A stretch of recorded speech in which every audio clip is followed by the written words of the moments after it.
आज Doubtnut app download करें। Doubtnut पर अपने सभी गणित, रसायन विज्ञान, भौतिक विज्ञान और जीव विज्ञान के डाउट्स का करो सफाया। बस प्रश्न की फोटो खींचो, एक ही प्रश्न को क्रॉप करो और तुरंत वीडियो सोल्यूशन पाओ। अभी डाउनलोड करें। प्रश्न है, मादा मनुष्य के मासिक चक्र को प्रभावित करता है। विकल्प 1 केवल एलएच, विकल्प 2 केवल एस्ट्रोजन, विकल्प 3 केवल एफएसएच और विकल्प 4 एलएच, एफएसएच तथा एस्ट्रोजन।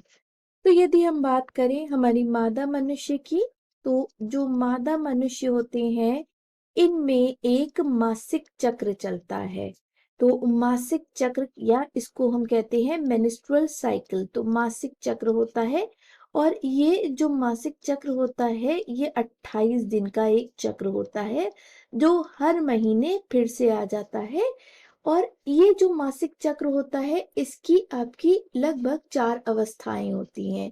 तो इस मासिक चक्र की 4 अवस्थाएं होती हैं, वो कौन सी होती हैं? चले जा जो हमारी पहली अवस्था होती है उसे हम कहते हैं मेंस्ट्रुअल अवस्था। तो पहली अवस्था कहलाती है मेंस्ट्रुअल अवस्था।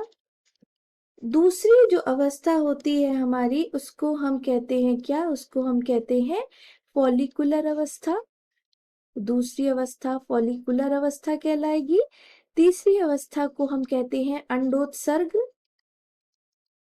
और जो चौथी अवस्था होती है उसे हम कहते हैं क्या? उसे हम कहते हैं ल्यूटियल अवस्था। ल्यूटियल अवस्था। इन अवस्थाओं के दौरान, इन चारों अवस्थाओं के दौरान हम देखते हैं कि जो मनुष्य होते हैं या मनुष्य की जो मादा होती हैं उनमें आप बहुत सारे परिवर्तन देखते हैं। वो किस प्रकार के परिवर्तन होते हैं चले जानते हैं। वो परिवर्तन होते हैं इनके अंडे के बनने में। तो ये 4 अवस्थाएं होती हैं इनके अंडे के बनने के लिए, इनके अंडे के निर्माण के लिए या अंडे के बनने के लिए, और फिर उस अंडे को फैलोपियन नलिका में भेजने के लिए। तो अंडे के बनने और अंडे को फैलोपियन नलिका में भेजने के लिए ये चारों अवस्थाएं होती हैं। और ये जो चारों अवस्थाएं होती हैं ये किसके नियंत्रण में होती हैं? तो ये जो चारों अवस्थाएं होती हैं ये 3 हार्मोन के नियंत्रण में होती हैं। अब वो हार्मोन कौन से हैं? वो हैं LH luteinizing hormone, FSH follicle stimulating hormone और एस्ट्रोजन। तो ये आपके 3 हार्मोन हैं जिनके नियंत्रण में ये अवस्थाएं होती हैं। ये सारी अवस्थाएं होती हैं और इन अवस्थाओं के दौरान इन हार्मोन का जो स्तर होता है वो मनुष्य की मादा के शरीर में अलग अलग होता है। जैसे मेंस्ट्रुअल अवस्था चलती है पहले 5 दिन, और इस दौरान क्या होता है? इस दौरान ब्लीडिंग होती है या आपका बहाव होता है। बहाव रक्त का कहाँ से? ये मादा की जो वजाइना होती है वहां से बहाव होता है, क्योंकि यहाँ पर यूट्रस की जो दीवारें होती हैं वह फटती हैं। और ये बहाव किसके नियंत्रण में होता है या इस बहाव के दौरान कौन कौन से हार्मोन शरीर में ज्यादा होंगे? तो इस दौरान जो एफएसएच है वो अधिक मात्रा में पाया जाएगा। कहाँ पर? मनुष्य के शरीर में या मनुष्य के रुधिर में। इसके बाद आती है फॉलिकुलर अवस्था जो कि 6 से 13वें दिन तक चलती है। और इस दौरान आपके शरीर में क्या होता है? अंड का निर्माण होता है या अंडा बनता है। अब यहाँ पर आपकी कौन से हार्मोन होंगे? यहाँ पर एफएसएच रुधिर में अधिकता में पाया जाता है।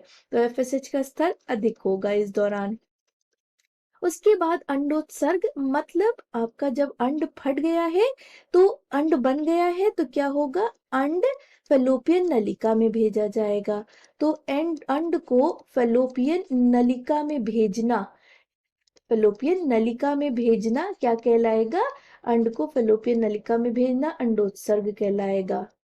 और इसको भेजने के लिए क्या करना पड़ेगा? इसमें आपका होता है एक ग्राफियन फॉलिकल जिसके अंदर ये अंडा संचित रहता है, अंडा संग्रहित रहता है। तो वो ग्राफियन फॉलिकल फटेगा और फटने के बाद क्या होगा? अंड पहुंच जाएगा, चला जाएगा कहाँ? फैलोपियन नलिका में। तो अंडे को फैलोपियन नलिका में भेजना अंडोत्सर्ग में होगा जो कि 14वें दिन पर होता है। ये 14वें दिन पर होता है। और इस दौरान आप देखेंगे जो एलएच है और एस्ट्रोजन है जो LH है और एस्ट्रोजन है ये अधिक होगा रुधिर में। तो LH और एस्ट्रोजन रुधिर में अधिक होता है कब? अंडोत्सर्ग के दौरान। इसके बाद ल्यूटियल अवस्था आएगी जो कि 15वें दिन से शुरू होके और 28वें दिन तक चलती है। और इस दौरान आपका क्या होगा? इस दौरान जो हमारा जो भ्रूणधानी होती है या हम कहते हैं कि यूट्रस, वो यूट्रस जो होता है उसकी दीवारें, यूट्रस की दीवारें मोटी होती हैं। तो इस दौरान यूट्रस की दीवारें मोटी हो जाती हैं।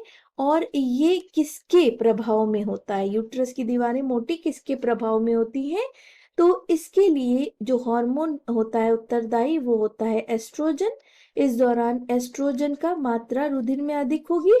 उसके साथ साथ एक हार्मोन होता है जो भी आपका अंडाशय से स्रावित होता है जिसे हम कहते हैं प्रोजेस्टेरॉन। तो प्रोजेस्टेरॉन की भी मात्रा इस दौरान आपके रुधिर में अधिक होगी। तो इस तरह हमने देखा कि ये तीनों LH, FSH और एस्ट्रोजन, ये तीनों हार्मोन उत्तरदायी हैं मनुष्य की मादा में मासिक चक्र को प्रभावित करने के लिए। अतः जो हमारा विकल्प 4 है LH, FSH तथा एस्ट्रोजन, ये सही हमारा विकल्प होगा क्योंकि केवल LH, केवल एस्ट्रोजन और केवल FSH प्रभावित नहीं करते मासिक चक्र को। तो आशा करते हैं आपको प्रश्न का उत्तर मिल गया होगा। धन्यवाद। कक्षा 6 से 12वीं से लेकर नीट, IIT, JEE वो एडवांस के लेवल तक 1 करोड़ से ज्यादा छात्रों का भरोसा। आज ही डाउनलोड करें डाउटनेट ऐप या व्हाट्सएप करें अपने सारे डाउट्स 8400 400 400 पर।